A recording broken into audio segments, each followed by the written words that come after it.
What's up everyone, how are you all? Today we are back with another blazing Naruto story. What if Naruto Xenomorph Summoner? If you enjoy then please like, share and do comments. Gaping at the sight before him, Iruka asked, "And Naruto?" Grinning Naruto replied, "In the flesh, Datbeo." Staring at the boy, Iruka asked, "What happened to your clothes?" Obviously sheepish, Naruto tried to explain. "Well, they all kind of got ruined and I had to make do with rags." Nodding, the girl telepathically added her explanation. "Fight and hunt lots in forest." Iruka was rather shocked by the girl's unusual method of talking, which the other children must have heard as well judging by their equally shocked expressions.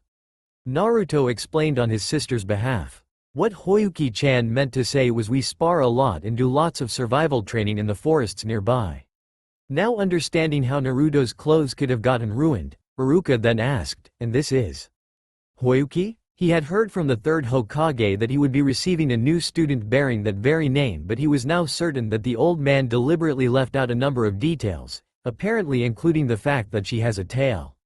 Naruto's grin widened as he replied happily, "She's my little sister." Everyone in the class other than the two Uzumakis gaped at Naruto's happy proclamation, as the two could not possibly look any more different.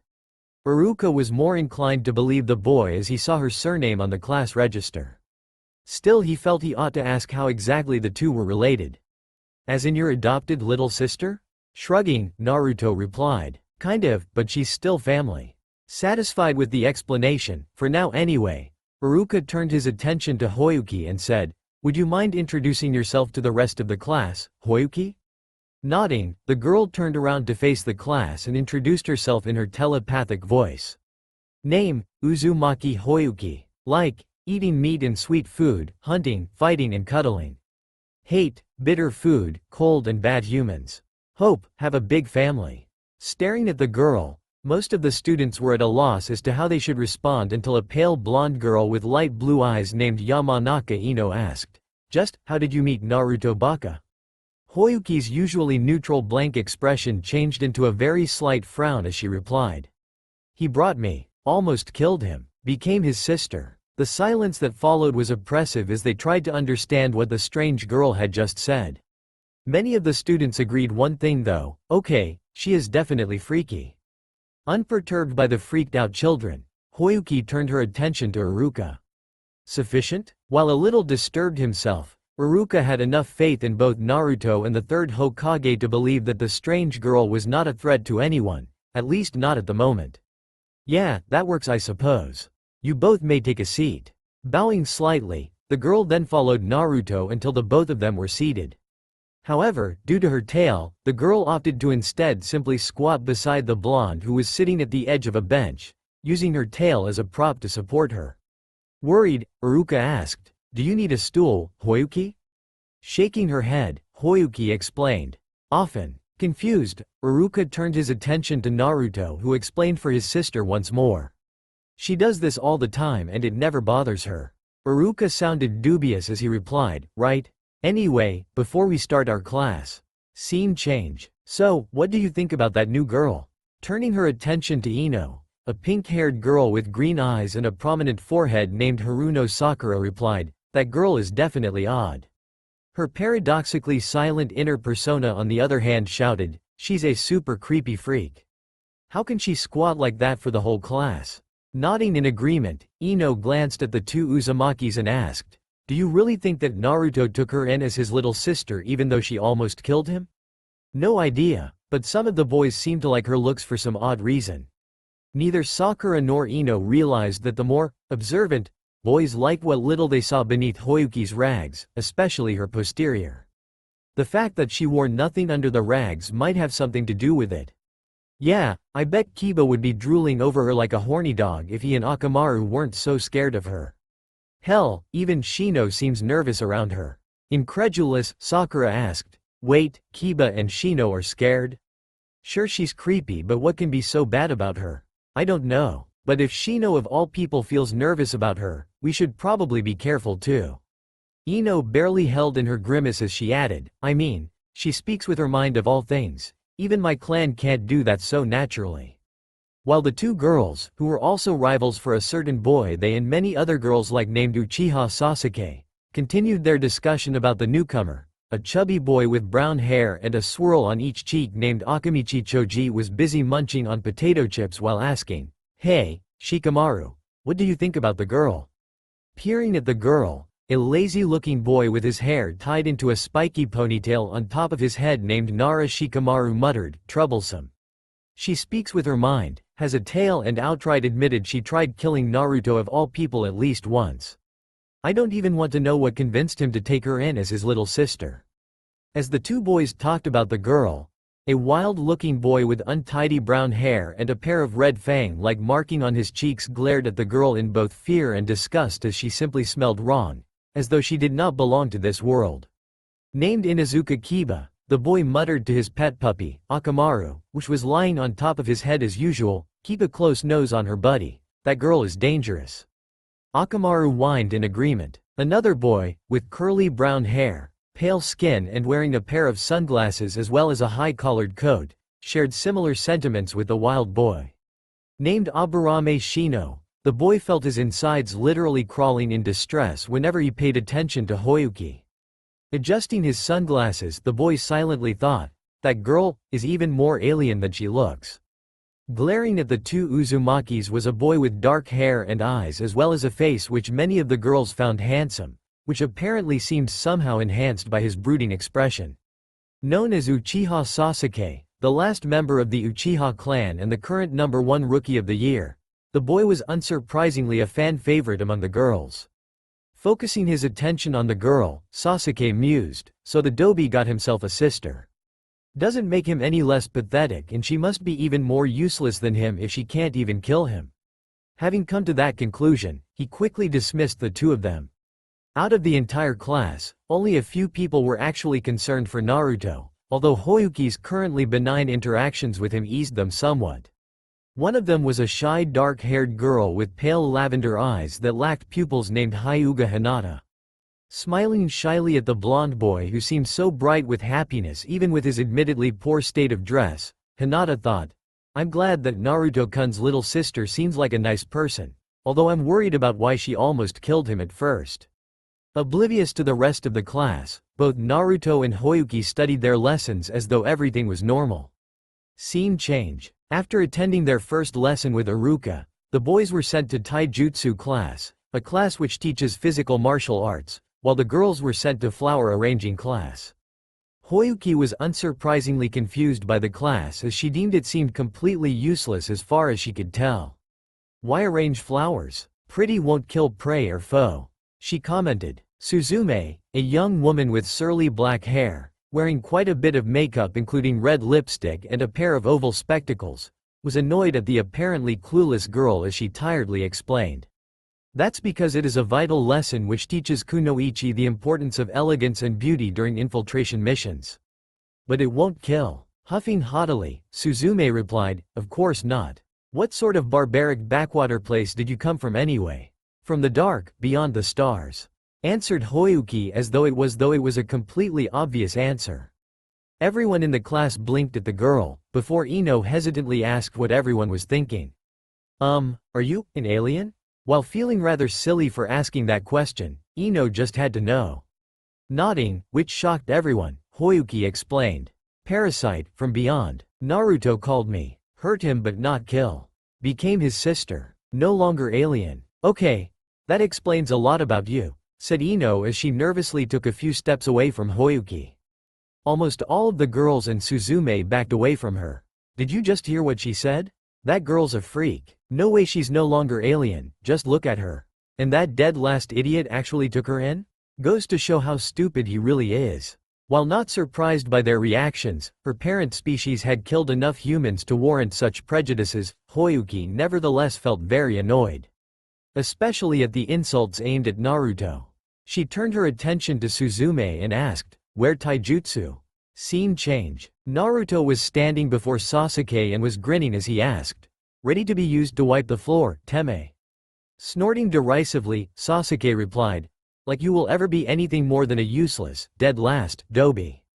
The taijutsu teacher, a silver-haired man named Mizuki, was about to start the match between the two boys when he caught sight of something which made him say, "Hey, aren't you supposed to be in the other class?" All the boys turned their attention to see Hoyuki, who was approaching them. Naruto, who knew her quirks and beliefs, sighed and asked, "You didn't like the flower arrangement class, did you?" Shaking her head, Hoyuki replied, "No, useless. Flower teacher and girls foolish. Pretty no kill anything." While the other boys were disturbed by her statement, Naruto simply smiled and asked, "So you want to join us then?" Nodding, Hoyuki replied, "Yes. Taijutsu teach fight and kill." "Why is that freak always talking about killing?" asked a nervous boy who wore a beanie named Hibachi. Naruto at least had the decency to appear sheepish as he explained. "That's because it's pretty much the only thing her kind used to do before she became my sister. They can't even make babies without killing something outside their hive." While Hibachi and many other boys paled at the statement, Shino curiously asked, "Wait, you mentioned hive?" "Yeah, think of her kind like wasps that lays eggs in caterpillars but living like ants." Shino actually gasped as he took a step back and spoke as he trembled, "A species of eusocial parasitoids." Seeing that Shino was actually visibly terrified disturbed even Mizuki. Curious, both Naruto tilted his head and asked, "Eusocial parasitoids?" Nervously adjusting his glasses, Shino explained, "Among insects, to be classified as eusocial means that the insect live in hives or colonies which usually number by the thousands led by a single egg-laying queen. To be classified as parasitoids means that the insect lays eggs into a host for its young to feed and grow from within, killing the host in the process. To be classified as both. Not even Naruto could deny the horrific implications. Before the boys could panic, Hoyuki calmly spoke, "Correct. But no longer human." Assuming a defensive stance, Shino cautiously asked, "How so?" "It is illogical for a species of parasitoids to become like their hosts. My kind can." Before anyone could argue against her point, images of horrific alien creatures with elongated heads lacking ears, noses or eyes, 4 dorsal vents on their upper backs, a vertebrae-like tail with a bladed tip and strange chitin for skin appeared in their minds. They then saw variations of the same creature including horns for ramming, wings for flight and even fins for swimming. One variation in particular stood out as it showed both the host and the resulting creature as it bore mandibles and deadlocks like its already dangerously intimidating host.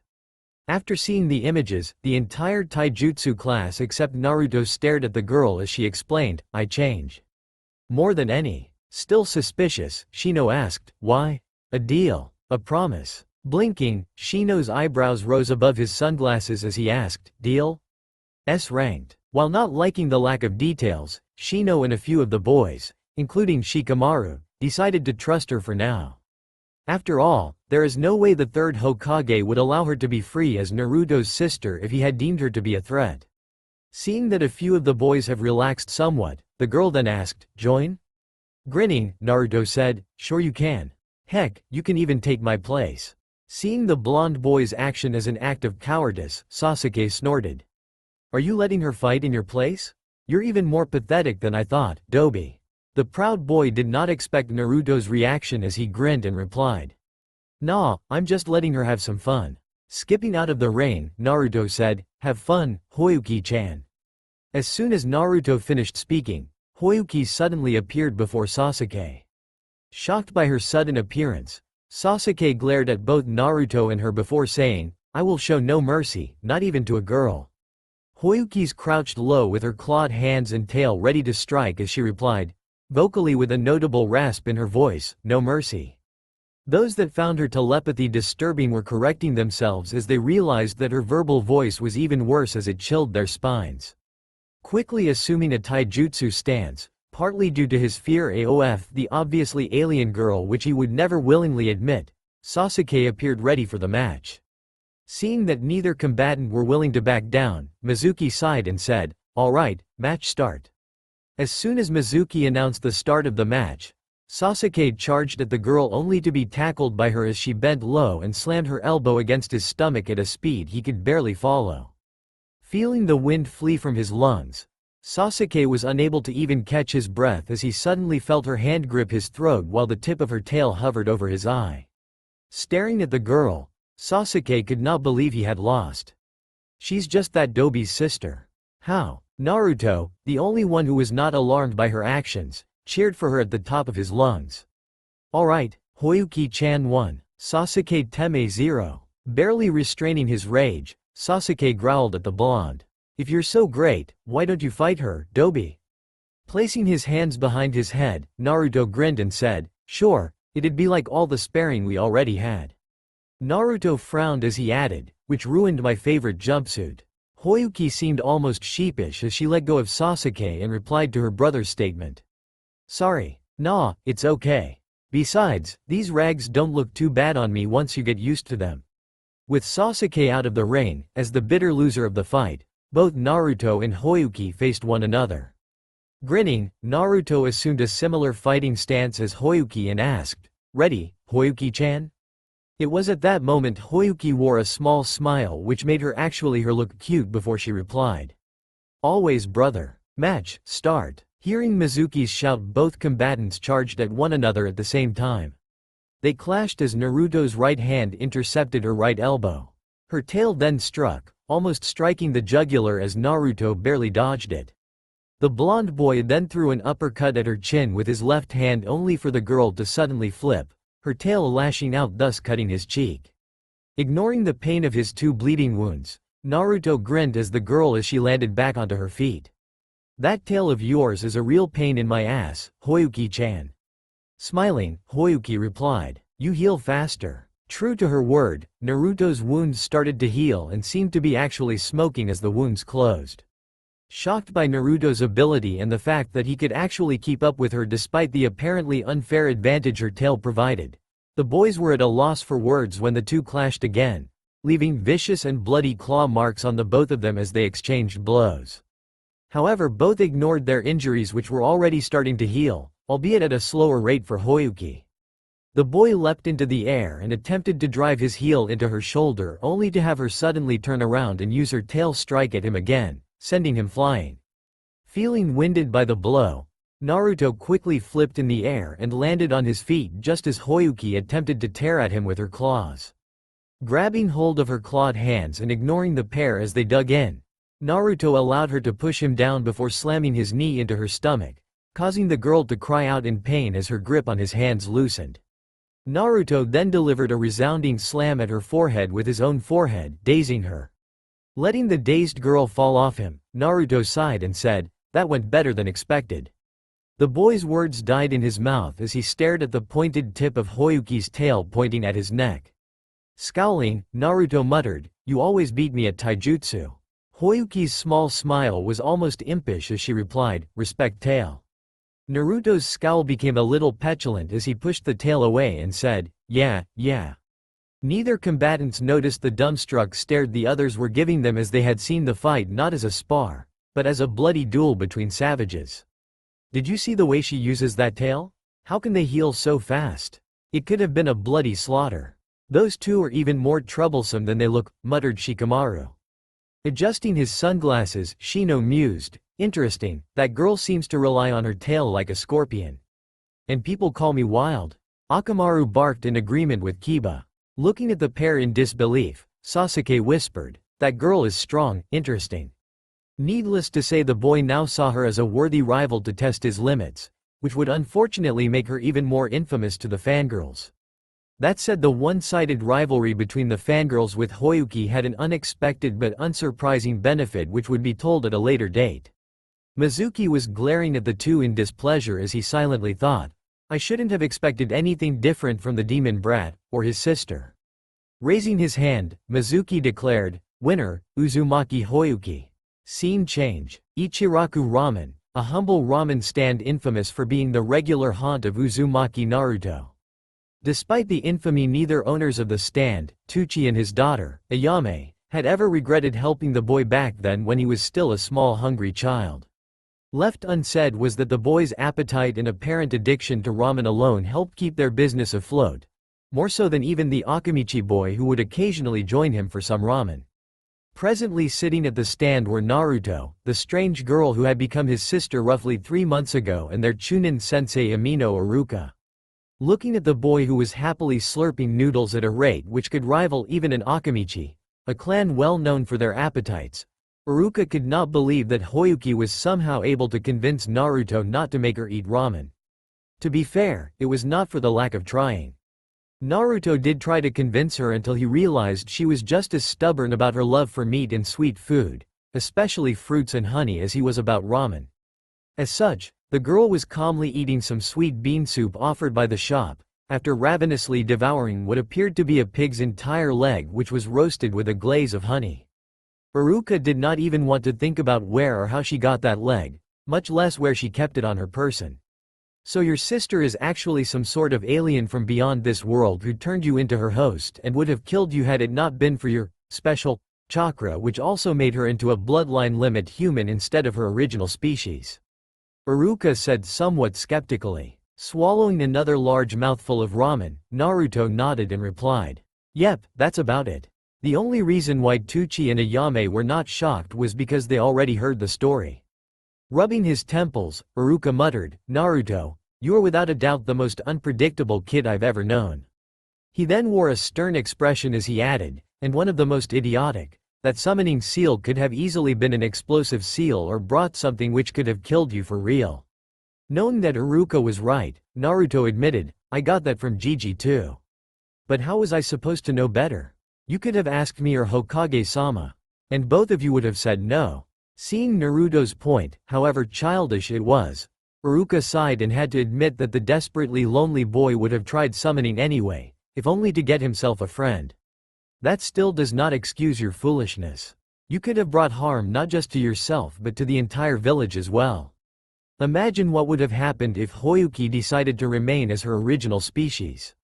No offense meant, by the way. Shaking her head, Hoyuki replied, "None, truth." Sighing, Naruto said, "Yeah, I got the picture." "Good. That aside, I'm glad that things turned out for the better for you." Iruka's smile broadened into a grin as he added, "I wasn't there to see it, but I heard you two had quite a spar." Naruto's mood improved instantly as he passionately told Iruka about the spars and survival training he and Hoyuki did over the past 3 months.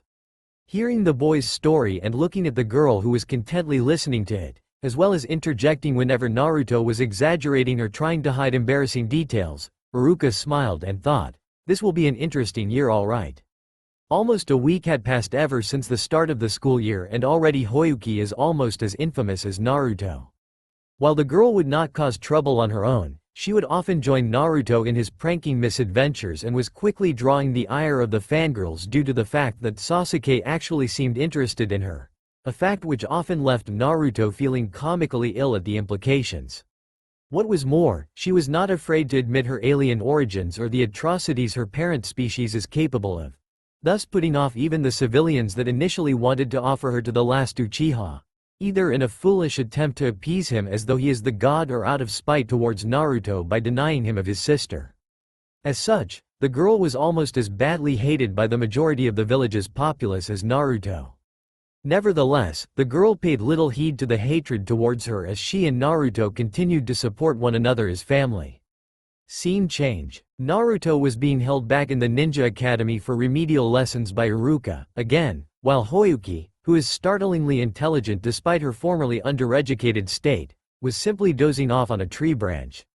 While she could be using her time to do something more productive, such as hunting for more meat, Hoyuki could not resist the temptation to simply laze after having put up with the apparently insane fangirls for most of the week. It all started on the second day of school when the fangirls, led by Ino and Sakura, realized that she actually beat their Sasuke-kun during taijutsu class on the previous day. Before realizing that fact, the girls were willing to leave Hoyuki alone while insulting her as a freakish monster from a safe distance or position. However, there was no way the girls could possibly leave her alone after harming Sasuke, thus the inevitable confrontation. Flashback. "How dare you hurt Sasuke-kun?" shouted an irrational Sakura. Left unsaid by the pink-haired girl was that Sasuke was actually paying attention to Hoyuki despite, or in reality because of, the fact that she actually beat him in taijutsu. Hoyuki, who was actually blinking in confusion, tilted her head and asked, "What? You heard her? How could you hurt our Sasuke-kun?" Now feeling thoroughly confused, as she clearly remembered that she did not inflict any permanent or even long-lasting injuries to the boy, such as gouging out his eyes, tearing out his guts or ripping off his limbs, Hoyuki asked, "How?" Clearly frustrated by the seemingly oblivious girl, Ino shouted, "What do you mean how? You actually beat him, what else?" Hoyuki was certain she was going to get a headache as she frowned slightly and spoke, "But taijutsu." Ignoring logic in favor of illogical fangirl worship towards the last Uchiha, Sakura screeched, "We don't care. No one beats our Sasuke-kun and that's final. Not you and definitely not that stupid loser brother of yours, you damned freak." The other girls cheered in agreement with her. None of the fangirls or even Hoyuki realized that Naruto was within earshot to Sakura's admittedly loud screeching when she called Hoyuki a freak. While the boy would normally be fine with any abuse the girl he has a crush on could throw at him, the same cannot be said about her hurting his friends or family. As such, Naruto was feeling more hurt because of her than he had ever felt as he thought, "Was I really trying to date her?" Finally forced to see just how much of a blind fangirl Sakura really was, Naruto decided to end any and all attempts to be her boyfriend. Thus ending a terrible relationship before it ever had the chance to start. "I'll never date a girl who hates my family." Naruto's hurt feelings did not go unnoticed as Hoyuki felt them through their uniquely twisted sibling bond. Looking at where Naruto was hiding, Hoyuki felt great sympathy for her brother before her eyes narrowed at Sakura, the girl who has done nothing but hurt her brother, out of petty spite of all things. True, Naruto had been persistent for Sakura's affections to the point that most people would get tired of even trying to be civil with him, but her shallow-minded fangirl nature made any of her Sasuke-related spite towards her and especially her brother illogical and unjustified. Hoyuki had the unpleasantly justified feeling that if Naruto could actually defeat Sasuke, the girl would only end up hating him more, thus hurting his feelings even further in the process. Besides, she doubted any affection Sakura expresses towards Naruto will be true even in the off chance that he actually gains her positive attention after defeating the last Uchiha. As such, she did not bother to fully restrain her temper as she vocally growled, "Call me freak, alien, monster, demon. But never call my brother loser." Combined with her freezingly cold murderous aura, the girl's countenance could actually impress the deadly predators that hunted her kind on a regular basis. Unused to facing any actual killing intent, many of the fangirls fell to their knees from the terrible aura Hoyuki created. Sakura, who was the target Hoyuki's anger, could swear she saw a shadow of a nightmarish creature with a crown-like crested head taking form behind the tailed girl, showing pearl-white fangs as it growled at her. Shivering in fear, the pink-haired girl felt her heart literally freeze out of sheer terror as Hoyuki continued to verbally speak. "My brother, not strongest, but never weak." As suddenly as the terrible aura appeared it disappeared without a trace. Still glaring at the girls, Hoyuki then turned around and said, "Fangirls, pathetic." After the tailed girl left, the girls started breathing normally again before they realized two things. The first is that the girl is not just a freak but, in their opinion, a dangerously heartless monster, while the second is that they have absolutely no chance to beat her as they are, even if they were to work together as a mob.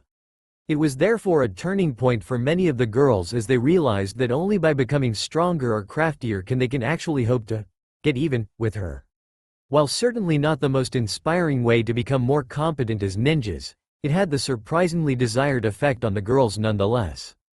End flashback. Hoyuki had to restrain a sigh as she recalled what the girls had been doing ever since that confrontation. While some had started to train more seriously in the hopes of defeating her, which she personally did not mind even after noticing, others have been more insidious, such as spreading slanderous rumors or leaving hurtful letters for both her and her brother. A particularly bad incident involved a group led by a purple-haired girl named Amy spreading rumors that Naruto must be a monster too, such as the Kyuubi no Yuko, for liking Hoyuki. While Naruto was felt deeply hurt and afraid while Hoyuki was tempted to at least scalp her, the girl was apprehended by Anbu due to the S-ranked nature of the rumors. After a brief visit to a certain scarred leader of Konoha's torture and interrogation unit, the girl never again dared to spread the rumors, which eventually died down on their own among the younger generation. Another incident involved Sakura trying to trap Hoyuki in a genjutsu to humiliate her by making her walk into a trap. However, due to her less-than-human origins, Hoyuki quickly realized the deception and later gave Sakura a thorough smacking around despite the genjutsu, as only her eyes were affected by it, thus leaving her other keen senses to function normally. Considering that her original species never had eyes, at least of the visible sort, and could function perfectly fine even in near total darkness, Hoyuki's victory was not all that unexpected. That said, Hoyuki still could not understand why Sakura was making such a big fuss about her ruined hair, as it was not only a temporary form of physical damage but one that does not even hurt.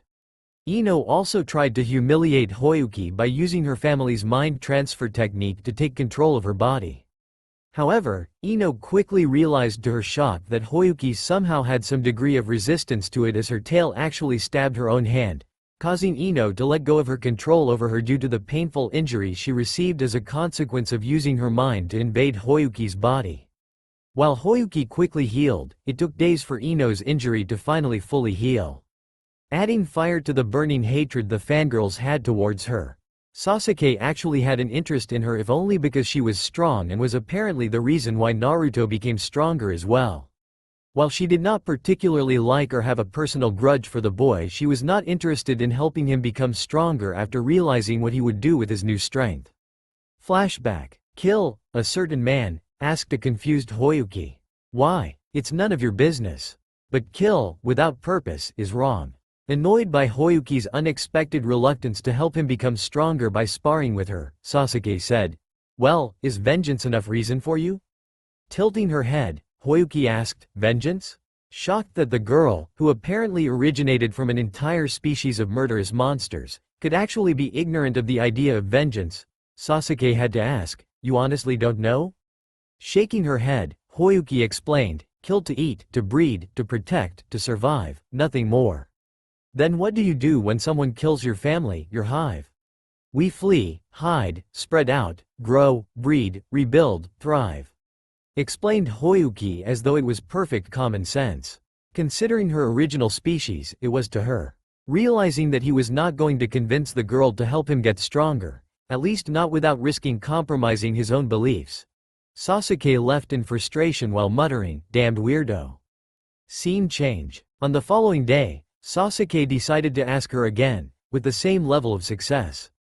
However, the boy was prepared to at least try to bring himself to her level of thinking as he asked, "You said you have no idea what vengeance is, correct?" Seeing the girl nod, Sasuke then asked, "What would you do if someone decided to hurt Naruto?" The reaction was immediate as Hoyuki verbally growled, "I hurt them." Chilled by her uniquely cold brand of anger, however mild it was, Sasuke knew that she was the perfect rival for him as he explained, "That is vengeance." Blinking in surprise, Hoyuki asked, "Greater rage vengeance?" Hiding a smirk beneath a nonchalant facade, Sasuke replied, in a manner of speaking. It was at that moment when Hoyuki wore a slightly upset expression, which was the last thing Sasuke expected to see. Confused by her reaction, Sasuke asked, "What?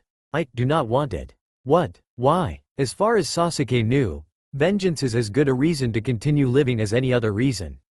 Shaking her head, Hoyuki asked, "Vengeance is killing another for killing, correct?"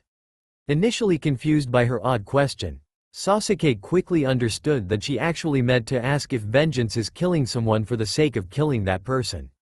Nodding, Sasuke knew that he was not going to like what he will hear as Hoyuki explained, "Vengeance, madness. Kills for no greater purpose." Angry that Hoyuki was rejecting his beliefs, Sasuke shouted, "Vengeance is a purpose." Shaking her head, Hoyuki asked, "How many?" "What? How many kill, for vengeance?" While Sasuke did indeed live for vengeance due to his personal circumstances, he could not deny the terrible implications her question brought up, as he has yet to actually kill anyone himself, as she continued to speak. Vengeance will not create hive, family. Live for vengeance is live for death, including Avenger, after killing many to kill. Then you will not help me become stronger?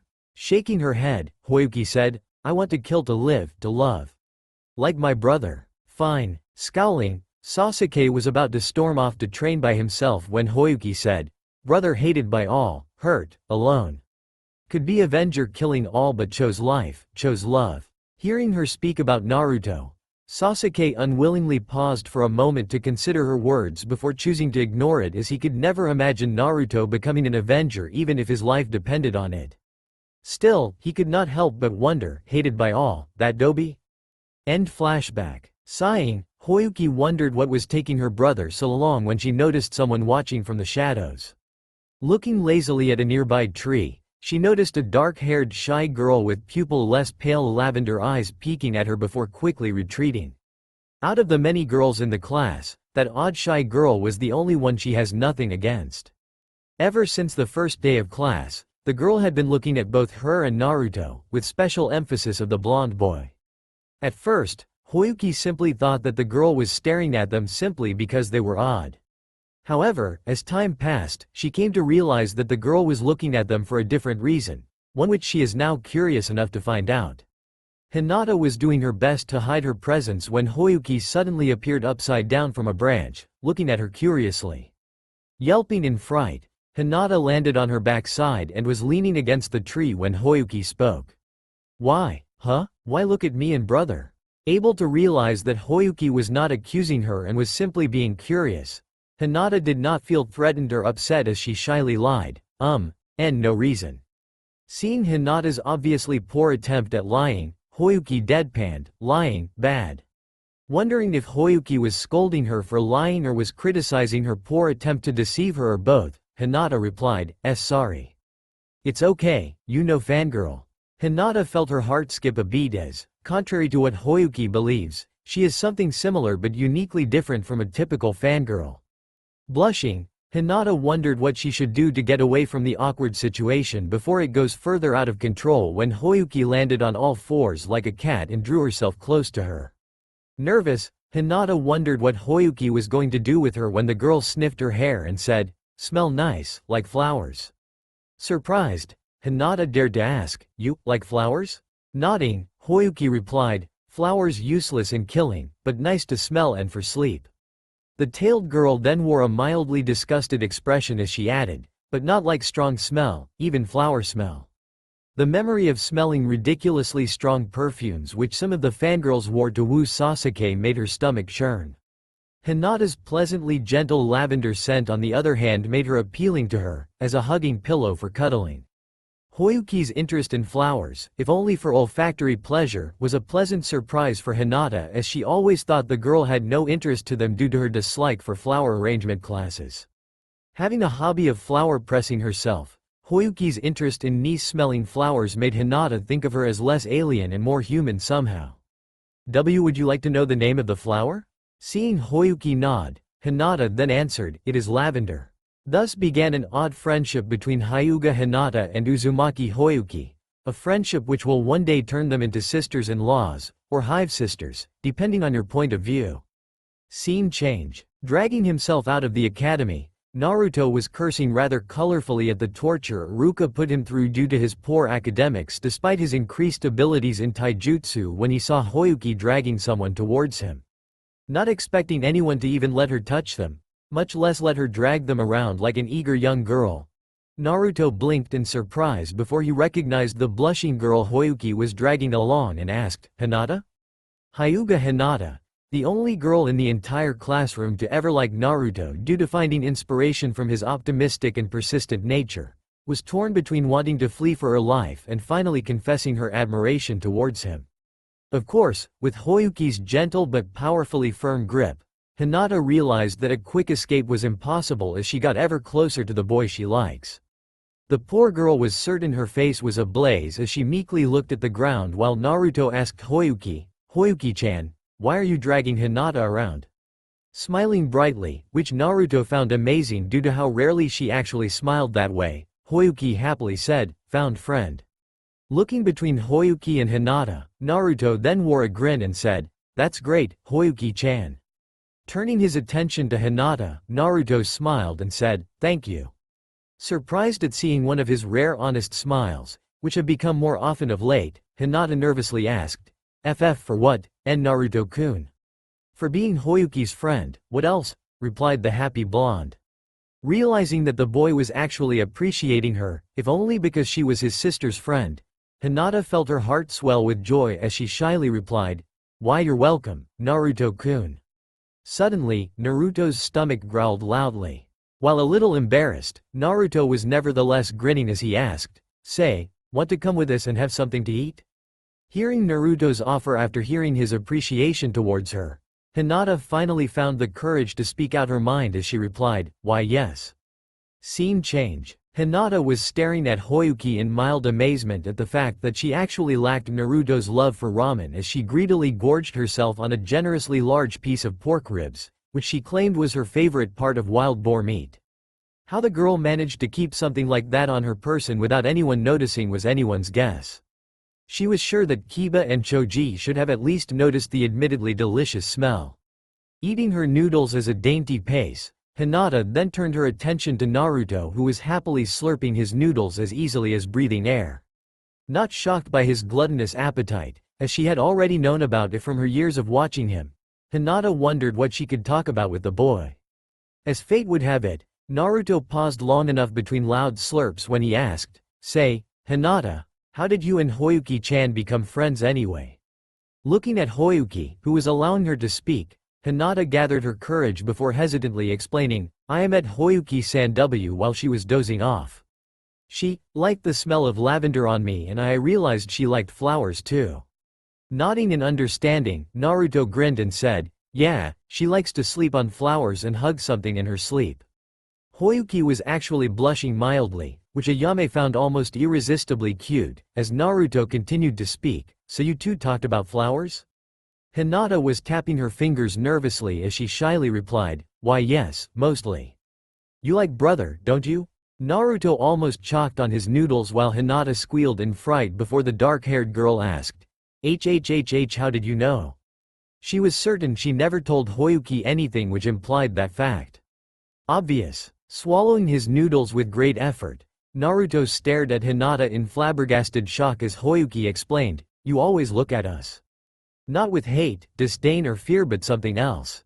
Took a while to realize you look at brother in affection." Hoyuki's smile was impish as she added, "I approve."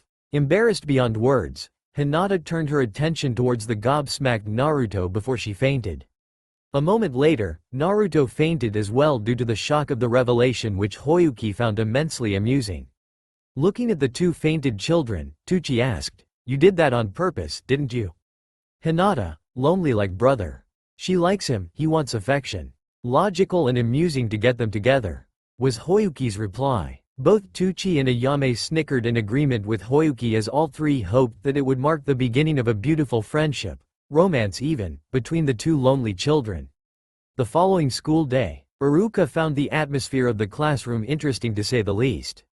The majority of the girls were dumbstruck to the point of gaping like a school of beached fishes, while many of the boys were staring to the point the young teacher could almost swear that their eyes could roll out of their sockets at any moment. The focus of their attention was a trio consisting of Naruto, Hoyuki and a terribly embarrassed Hinata. What truly surprised everyone was that the pair not only greeted the Hyuga girl in a friendly manner but actually wanted to take a seat with her.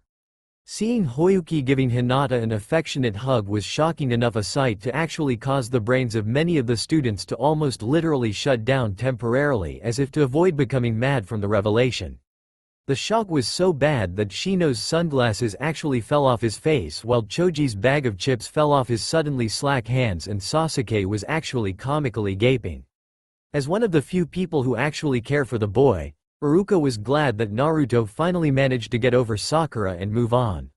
While Sakura was indeed confident, pretty and smart, Iruka could not help but wonder if Naruto had a masochistic streak as he continued to pursue for her affections only to receive nothing but painfully brutal refusals. Granted, Sakura did initially try to be civil with him until his persistence wore off her patience and that her lack of civility to him became an ingrained habit. It certainly did not help that her parents, especially her mother, actually encouraged that behavior. As stubborn as Naruto was, the boy refused to give up on gaining Sakura's affections until he realized that the pink-haired girl hated Hoyuki for daring to beat Sasuke in taijutsu. Looking at the three, Iruka smiled as he felt that the budding relationship between the boy and Hinata may have the potential to become more than simple friendship should fate be willing. Then again, knowing the boy, Naruto would still strive for a future with Hinata if he truly does love her, even if it means opposing the entire ninja world by himself. Turning his attention to Hoyuki, Iruka knew that Naruto's sister loved him dearly despite their unsettling first encounter, and that she would always stand by his side, something which Hyuga Hinata would likely do as well. Deciding that the children's brains had enough time to properly reboot, Iruka coughed to get their attention and said, "All right, pay attention, everyone." Deciding that the children's brains had enough time to properly reboot, Iruka coughed to get their attention and said, "All right, pay attention, everyone." Getting their attention, Iruka announced, "It's time to review your ninja techniques." Hearing the young man mention about ninja techniques, the children quickly became attentive. Ninja techniques are divided into at least 3 major categories, which are taijutsu, ninjutsu and genjutsu. Taijutsu is basically physical martial arts, while ninjutsu are a set of ninja techniques which require chakra to work and have an actual physical effect, unlike genjutsu, which creates illusions instead. Subcategories of ninja techniques include barrier ninjutsu, clone techniques, seal techniques, sword techniques and unique secret clan techniques. There are also forbidden ninja techniques which no sane academy teacher in their right mind will ever teach to academy students who have not even earned their headbands which signify their status as ninjas. For example, the seal which Naruto used to summon that alien egg was created using his own unique brand of sealing technique, which Hiruzen later classified as a forbidden technique due to the potential danger it poses, never mind the risk of it being misused. Soon each student showed Iruka their mastery over the basic academy techniques, which include Kawarimi no Jutsu, the art of body replacement to Asakbi from harm; Bunshin no Jutsu, the art of creating illusionary clones to confuse enemies; and Hange no Jutsu, the art of illusionary transformation. After testing the rest of the students, Iruka turned his attention to Hoyuki and said, "Your turn, Hoyuki." Hoyuki was feeling unusually nervous, as indicated by her slightly twitchy tail, as she stood before Iruka due to the fact that she never did any ninja techniques before.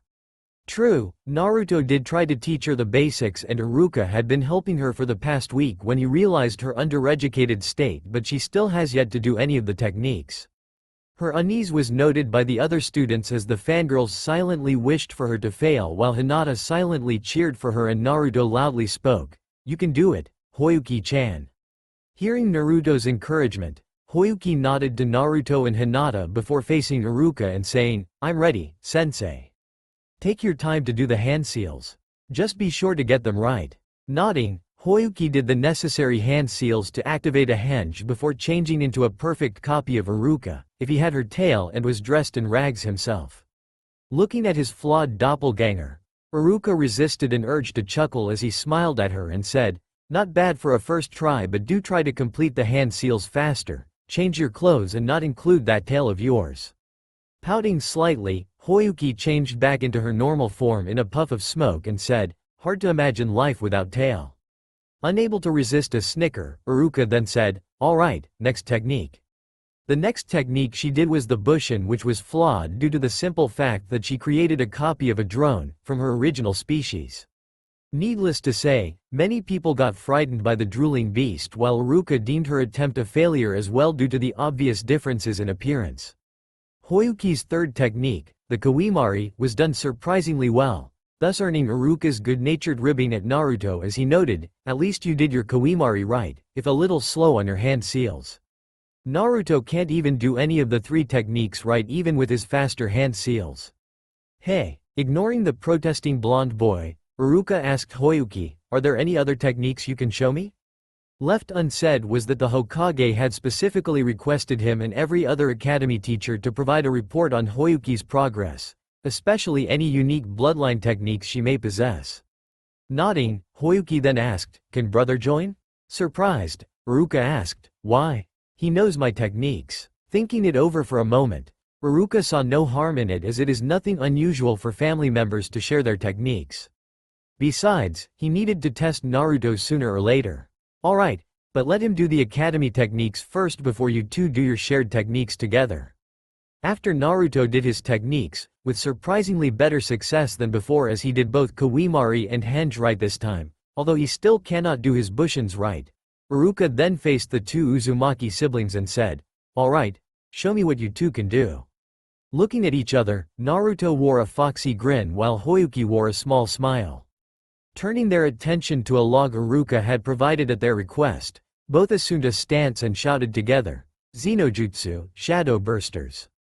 Throwing one arm forward with an open palm, The two children suddenly created eyeless serpent-like horrors with black chitin for skin, vertebrae like tails and mouths filled with fangs. Not surprisingly, nearly everyone was horrified by the technique, especially those who saw the similarity between the serpents with Hoyuki's original alien species such as that drone Bushin Hoyuki created. Seeing the serpents coil around an unfortunate wooden log before viciously ripping the target apart did nothing to reassure them. Staring at the broken remains of the unfortunate log, Iruka nervously asked, "Was that a secret clan technique?" "Yup, based on Hoyuki-chan's original species," replied a grinning Naruto. "So, what do you think?" "It's certainly a deadly technique." Iruka was silently praying that the two children did not know any more horrific techniques as he asked, "Do you two know any more techniques?" Fortunately enough, the next two techniques they showed were less horrific, if potentially even more insidious by nature. The second technique they showed was basically a hiding technique which allows them to perfectly blend into the shadows, while the third technique allows them to suppress their chakra to the point of appearing non-existent. Combined together, the two techniques allow them to become almost invisible even to people with sensory abilities such as the Byakugan.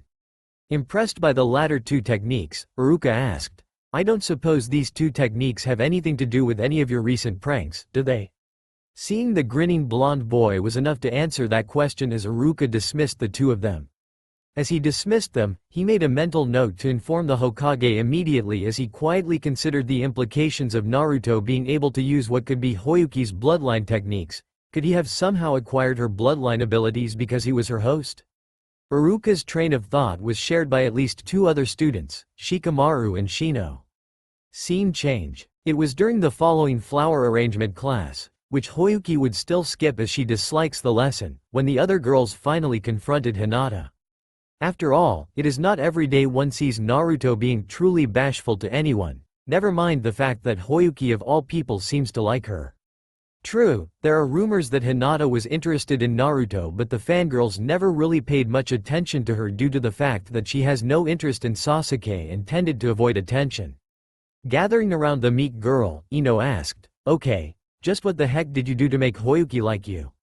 Feeling nervous, especially since she knows that the girls surrounding her all dislike or even hate Hoyuki to some degree, Hinata stammered, "I didn't do anything, much." Not convinced, Sakura asked, "Yeah, right. We're talking about the most heartless vicious monster the Academy has ever accepted here." The other girls, Ino included, nodded in agreement with Sakura. Upset that they would call Hoyuki as such, especially after seeing her nicer side, which made Hinata think of her as a fond and clingy sister, who is admittedly capable of being a vicious and apparently heartless monster if needed. Hinata argued, "She's much nicer than that." "And what do you know? She has been attacking us for the past week," cried Amy. After you all attacked her," Hinata replied. Hoyuki made no secret of her annoyance at the fangirls. Surprised at Hinata's attempt of being deadpan and snarky, even though she is really just stating a fact, the girls were stunned for a moment before Sakura angrily argued, "She ruined my hair." Indeed, Sakura was forced to shave her hair bald after Hoyuki almost scalped her and had to wear a beanie ever since. Showing her still bandaged hand, Ino added, "And she stabbed me with her tail. That bitch got me into trouble with the torture and interrogation team," cried Amy, while other girls claimed that Hoyuki ruined their dress, vandalized their belongings, hit them for no reason and even tried to eat them. Seeing the irrational girls, Hinata sighed and replied, "Sakura-san, why you tried to get Hoyuki-chan into a trap? Ino-san, you tried to take over her body and she was actually stabbing herself. Amy, why you spread horrible rumors about Naruto-kun, who Hoyuki-chan likes. Oh, of course she will get angry." Infuriated at the fact that Hinata was actually arguing against them rather than giving them the answers they wanted, Sakura screeched, "And just what did that monster see in you of all people to actually like you?" Normally Hinata would shrink away from the domineering girl, but, after spending even a short amount of time with Naruto and Hoyuki, as well as realizing that Naruto was appreciating her now that he finally noticed courtesy of his tailed sister, Hinata stood her ground and argued, Maybe it's the fact that I actually bothered to look underneath the underneath. Maybe it's the fact that I like Naruto, who inspired me to be strong when no one else would, not even my own family." Maybe it's the simple fact that I'm not an obsessive fangirl who will hate someone just because she dared to beat their Sasuke-kun in a taijutsu lesson.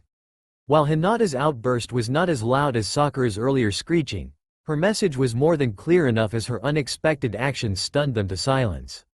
Even Suzume, who was silently letting the girls interrogate Hinata for answers, was stunned by her actions. Taking deep breaths to calm down, Hinata glared at the girls and said, Hoyuki-chan was right. And none of you bother to look beneath the surface, and never mind the underneath. If any of you really knew Naruto, why you wouldn't call him a mere dead last loser. And as for Hoyuki-chan, even her original kin are more than simple monsters. Turning around, Hinata was about to leave when Suzume demanded, where do you think you're going? Not bothering to turn back, not that she needed to with her Byakugan active, Hinata replied, to where Hoyuki-chan is, Suzume-sensei. As one of the many people who dislike both Naruto and Hoyuki, Suzume had to restrain herself from growling as she spoke, and what would your father say if he knew what you were doing in school? Suzume was quietly smirking as Hinata froze, only to have her satisfaction broken when Hinata replied, do as you will.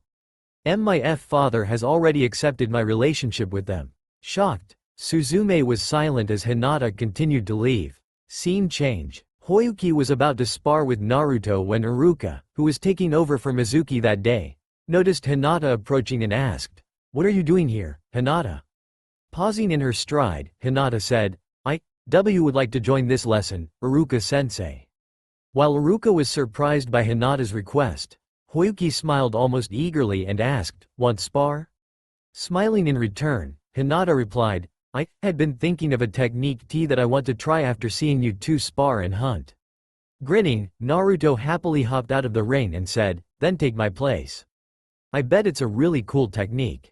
Blushing bright red at Naruto's statement, Hinata was feeling a little faint as Hoyuki smiled and said, my pleasure, sister.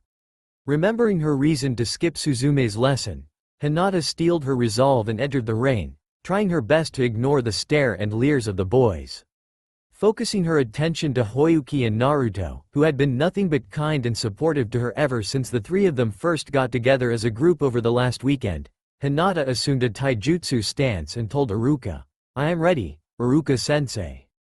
Feeling uncertain, considering that it is the meek Hyuga heiress against a girl who can fight viciously enough to scare even Inuzuka Kiba, Iruka turned his attention to Naruto, who grinned reassuringly and said, don't worry, Hoyuki-chan knows how to control herself. So says the guy who gets hurt the most when sparring with her, muttered Kiba. In Hoyuki's defense, she is well aware of Naruto's high healing rate, hence her lack of restraint compared to the others. In her point of view, sparring should closely resemble actual combat to get the best training results. Although feeling less confident than the blonde boy, Iruka knew him well enough that Naruto will never willingly put his precious people in danger. As such, he sighed and said, all right then. Turning his attention to the two girls in the ring, Iruka asked, are the contenders ready? Seeing neither girl backing down, Iruka then announced, then begin. Hoyuki was the first to act as she charged towards Hinata with the intent to overpower her. However, rather than retreating or freezing in fright as expected, Hinata actually attempted to counterattack with her now glowing hands. Recognizing the pale blue glow around Hinata's hands, Hoyuki immediately retreated and verbally hissed at Hinata, showing prominent canines and pointed molars. Shocked that Hinata actually managed to drive the girl back, regardless of the fact that Hinata knew Jukin, the Hyuga clan's unique taijutsu which specializes in crippling enemies by blocking their ability to use chakra, everyone but Naruto gaped as Hinata pressed into the offensive. Their reactions were understandable as only a few people actually knew that Hinata, Naruto and Hoyuki spent their weekend sparring and hunting together in a place known as the Forest of Death. Flashback. Are you really sure we can go in? Asked a very nervous Hinata. It was the day after Naruto finally realized that Hinata actually admired him, a revelation which actually made him quite bashful, when Hoyuki decided to invite Hinata to join them.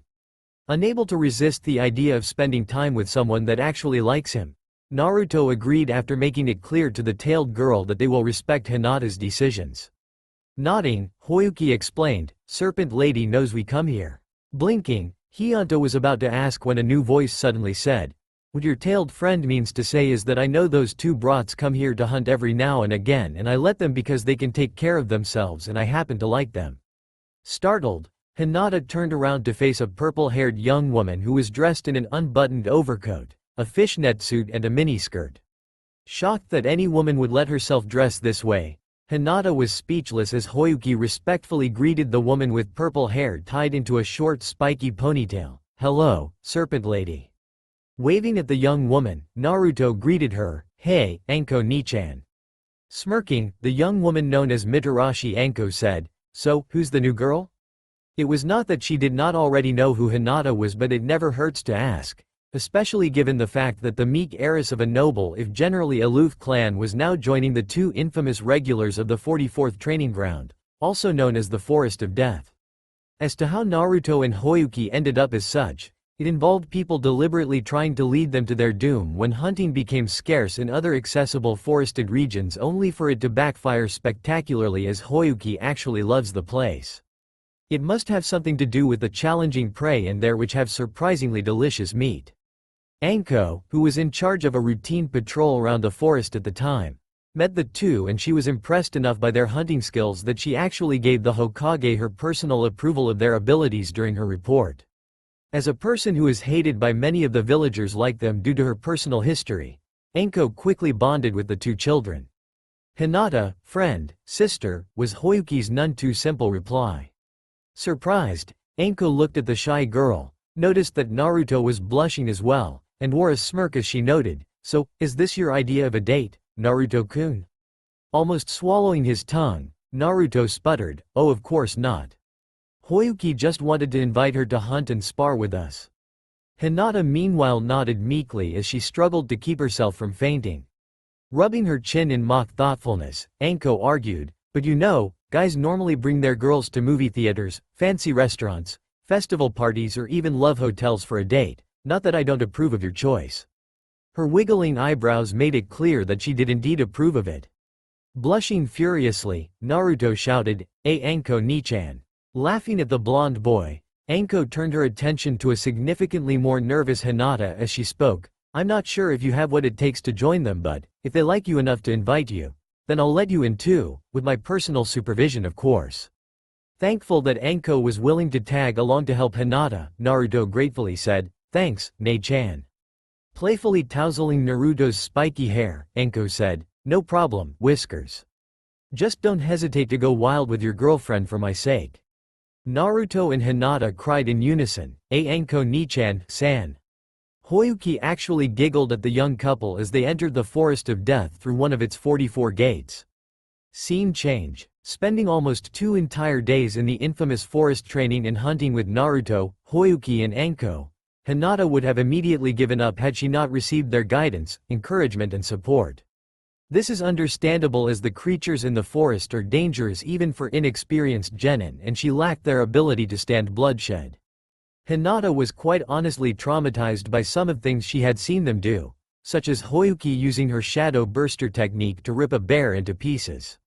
Nevertheless, she chose to persevere as her courage to face and adapt to difficult odds began to slowly but surely grow. Naruto, the optimistic boy that he is despite being used to bloodshed, was her pillar of strength as his support and kind gestures, however awkward they may be at times especially with Hoyuki and Anko around, inspired her to persevere. Like Naruto, Hoyuki was a source of inspiration for Hinata as her strengths and calm confidence in her hunting skills made her quite honestly a little envious.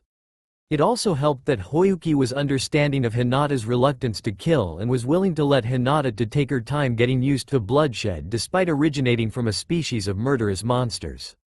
Hinata also realized, to her surprise, that Hoyuki was clingy and tended to snuggle like a kitten when asleep. Anko, while certainly a somewhat eccentric and perverted person, was also an inspiration for Hinata due to her daring attitude even in the face of adversity such as the hatred she had to endure due to her past history. The young woman was also supportive of Hinata's relationship with Naruto, although Hinata suspected it was just so that she could tease her and Naruto about the developments of their budding relationship. Hinata's father, Hyuga Hiyashi, later found out about her recent activities and was greatly displeased by them, especially considering her choice of company and the fact that she actually spent the night with them in the Forest of Death of all places. Besides being the head of the prestigious Hyuga clan, whom many would agree are generally aloof at best especially for people from the ruling main branch, Hiyashi was also a cold father who seemed to have lost all interest in his meek eldest daughter. His displeasure only grew when Hinata finally had the courage to argue with him after he forbade her to meet the three ever again by saying, "They had been more loving and more supportive to me in only 2 days than why you have been for my whole life. I would as sooner give up my eyes than give up on them." Considering that the significance of sight in the Hyuga clan, Hinata's proclamation basically meant that she would sooner be crippled in the worst way possible than give up on her newfound friends. Hearing Hinata's proclamation, Hiyashi was uncharacteristically livid at her defiance and slapped her. He would have proceeded to cruelly berate his own daughter had Naruto and Hoyuki not decided to follow her in secret after earlier noticing that Hinata was more frightened of returning home than staying in the Forest of Death. Hearing Anko's description of the Hyuga clan did nothing to assure them, hence why they used their unique stalking techniques to sneak into the Hyuga compound. Seeing their friend struck down by her own father, both Naruto and Hoyuki released their respective killing intent upon him. While Hiyashi would never openly admit it, he was quite honestly terrified when he suddenly felt two forces of killing intent which had opposing but ultimately similar malicious natures. From one source was a cold feeling like an empty void that made his skin metaphorically burn from the heat suddenly fleeing from his chilled bones. As for the other source, it was a fiery feeling of black-hot rage which metaphorically numbed his skin as the flesh beneath seemed to burn. Before the man knew it, both Naruto and Hoyuki stood between him and Hinata, snarling like monsters as they continued to release their terrible killing intent respectively. Had it not been for the fact that they made it clear that they were protecting Hinata from him, Hiyashi would not have hesitated to attack them with the aid of his clansmen. When the man argued that his business with his own daughter had nothing to do with them, Naruto called his argument bullshit, while Hoyuki gave Hiyashi the mother of all call-outs against his parenting skills. Scene change. Glaring hatefully at Hiyashi, Hoyuki verbally snarled, "Family? How is this family? You hurt child." Still wearing his lofty expression, Hiyashi glared at the snarling slavering girl and asked, "And what do you know about family, monster? From what I hear, your kind live like ants with the mindless drones obeying their queen's every whim." Hearing Hiyashi say that made the lower-ranked branch members of the Hyuga clan, who are forced to bear seals on their foreheads which can either cause them pain or even kill them to ensure their continued loyalty to the main branch, understandably upset. Before an infuriated Naruto could argue, Hoyuki verbally shrieked, "Hive is family. Family protect their own. Queen's birth, protect and lead children. Children serve queen and help each other. Children may kill sibling to become new queen but never betray queen. Queen may lead children to death but never betray children. You hurt, not protect, abandon, not lead. You betrayed her." Hearing Hoyuki's outburst, which more or less screamed the fact that he was hurting Hinata, his own eldest daughter, in ways which even her own kind, which are supposedly an entire species of mindless and heartless monsters, deem morally unacceptable, Hiyashi was for once in his life stunned to the point of silently gaping. Even the other Hyuga clansmen were stunned as they never expected anyone to talk back to Hiyashi, and actually win a strong enough moral high ground to silence or even humble him. Staring at the expression of outrage on Hoyuki's face, Hiyashi turned his attention to Naruto, who quickly recovered from his own amazement and proceeded to glare at Hiyashi with his presently blood-red eyes. Hiyashi then turned his attention to Hinata, especially at the bruise on her cheek courtesy of his moment of outrage at her defiance. As he looked at Hinata, he unwillingly saw an image of his beloved late wife, whom Hinata resembled, suffering similar abuse in both physical and emotional. "Am I really betraying our own daughter?" he asked himself. Faced with the reality of how he had treated his own daughter, whom his late wife loved dearly and his younger twin brother died to protect, Hiyashi already knew the answer which he had tried to ignore for years. With the cold, unfeeling wall around his heart cracking, as was his heart, Hiyashi's eyes became moist with tears he had not shed ever since the death of his wife. End flashback. Hinata yelped in pain as Hoyuki struck her stomach with her tail. Even when using the blunt side, her tail still packed a punch as Hinata was knocked down. Nevertheless, nearly all of the spectators were amazed as they later realized Hinata actually managed to inflict injury on Hoyuki, something which only a few of the boys could accomplish. Nursing her partially disabled tail, courtesy of Hinata using her Jukin, Hoyuki said, "Jukin, dangerous." Coughing, Hinata wore a pained smile as she replied, "I could say the same about your tail, Hoyuki-chan." Letting her partially disabled tail drag along the ground, Hoyuki smiled at Hinata and said, "You're getting better, sister." Struggling back onto her feet, Hinata replied, "But not good enough. Even strong queens grow old and weak. Hive always starts weak but can grow strong." Understanding Hoyuki's meaning, Hinata resumed her taijutsu stance and said, "I know, and I plan to grow strong enough to stand by those that I care for so that they will not be forsaken and alone like I was, to stand before them to protect them when they are helpless and to guide them when they are lost, to hold them close to comfort them when they are hurt and to bring them back up when they fall, and to stand behind them as I believe in them even if they don't believe in themselves." Activating her Byakugan, the sincerity in Hinata's brave smile made her outright beautiful even with the pulsating veins around her eyes due to the Byakugan and the dirt covering her face, thus accidentally captivating almost every boy in the class, even Naruto, who now felt certain he was really starting to fall in love with her. "I will not give up in that ambition, nor will I forsake or betray those that I care for, as that is my way of the ninja." Hearing Hinata's oath, Hoyuki was actually grinning widely, showing her impressive teeth as drool flowed freely from her lips and hot vapor exhaled from her opened maw, thus scaring Sasuke and even Shino, who were sweating slightly at her expression. Kiba on the other hand was hugging Akamaru like a frightened little girl, while Choji was actually holding onto his bag of potato chips as though ready to offer it to the apparently crazed girl as a means of appeasement. Considering the almost hungrily predatory look on Hoyuki's grinning expression, no one could really blame them. Naruto on the other hand was simply feeling sheepish as he knew her expression meant that she was actually getting excited by the fight to the point of facially expressing it. "Hey, go easy on Hinata-chan, Hoyuki-chan." Hearing her brother's request, Hoyuki only nodded as the two combatants faced one another. After a moment of tense silence, Hoyuki suddenly charged towards Hinata, intent on overpowering through her Jukin to defeat her, as she knew that stealth was useless in this match against the Hyuga girl. Hinata, however, was prepared and gathered her remaining strength into her right arm. Then, just as Hoyuki was about to collide into her, Hinata suddenly unleashed a barrage of blinding fast chakra-enhanced strikes using only her right arm.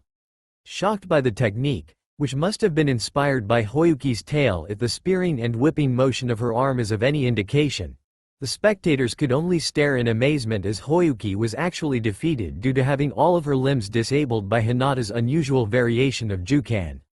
Despite her apparent victory, Hinata suffered as well, as her right arm was now screaming in agony due to the strain she forced it through.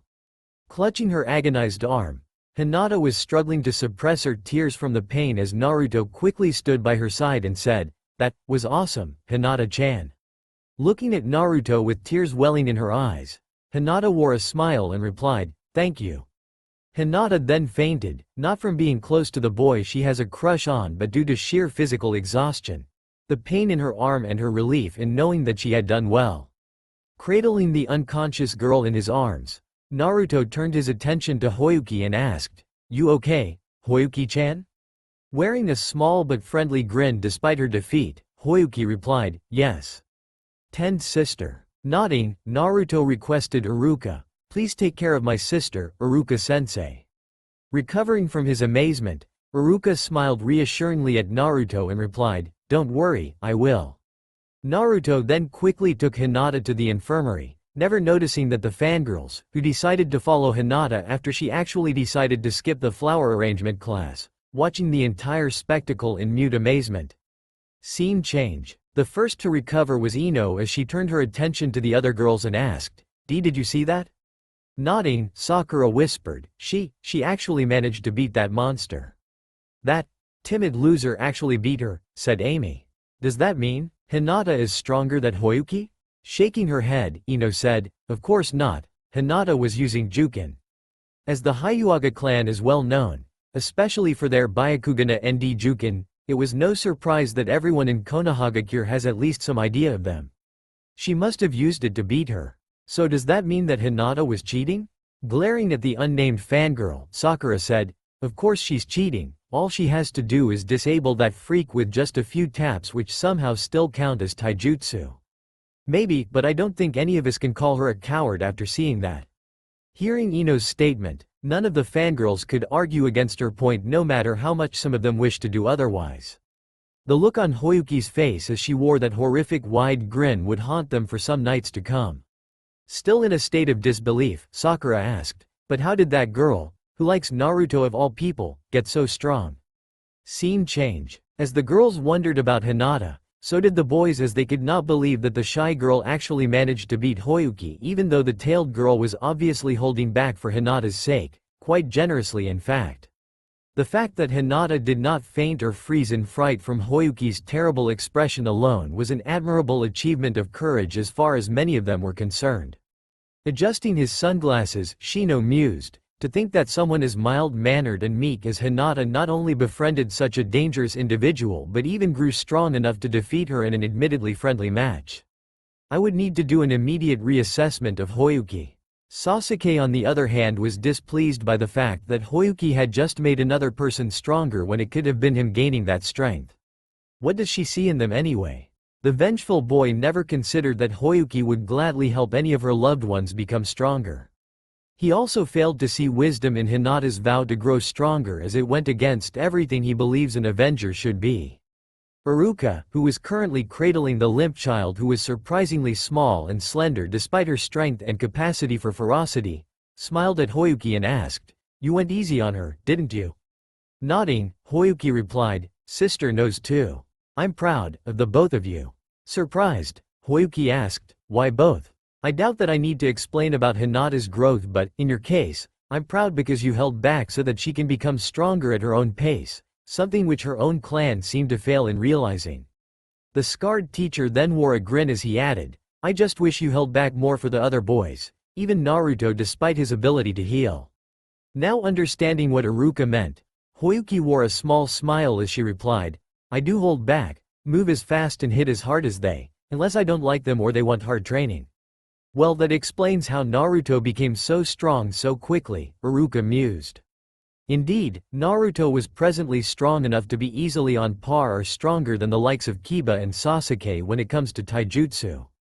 Knowing the boy, he must have requested Hoyuki to train him as hard as reasonably possible if his frequent defeats and bloody injuries from their spars are of any indication. I'll have to remind that troublemaker the importance of restraint. Thus ended another day in the Ninja Academy of Konohagakure, a day which will be remembered as the day Hinata impressed everyone. Even the fangirls who still think her crush on Naruto is nothing short of crazy.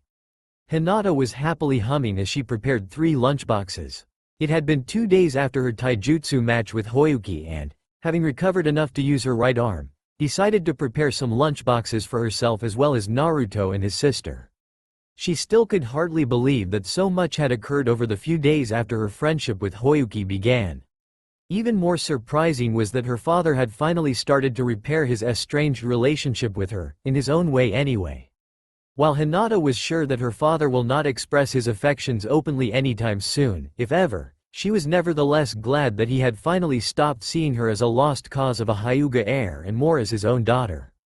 Suddenly, Hinata felt someone staring at her and subtly activated her Byakugan to see her younger sister, Hanabi, observing her intently. While more confident in her abilities and outgoing than Hinata, Hanabi is still a young girl at heart and was understandably curious about Hinata's recent activities, especially when it comes to Naruto and Hoyuki. Smiling at Hanabi's still childish antics despite the fact that she had adapted better to Hiyoshi's strict upbringing than she herself had, Hinata said, "You know, you can always ask me directly, Hanabi-chan." Pouting at being discovered, Hanabi stepped into the kitchen and asked, "Are you going out on a date with that boy that sneaked into our house?" Left unsaid was that the younger girl was impressed that Naruto and Hoyuki were able to sneak into the Hyuga compound undetected. Had they not released their killing intent, which truthfully terrified her, Hanabi and the other Hyuga clansmen would have never known that they had even snuck in. Somehow able to stop herself from squeaking or yelping, Hinata blushed as she hesitantly replied, "Well, not really, and not today anyway." Quirking an eyebrow, Hanabi asked, "But why not?" I thought you always liked that boy. After Naruto and Hoyuki left the house on that fateful day, Hinata finally admitted to the clan that she had always admired Naruto, who inspired her to become stronger regardless of her failings. The young girl still could not understand why the older clansmen were so displeased by the fact when it was apparent that Naruto did nothing to harm her sister and had in fact helped her without even realizing it. To be honest, Hanabi was a little jealous of Naruto for being able to help her in ways she herself could not. Twiddling her fingers, Hinata explained, "Well, the truth is, we sort of already had a date."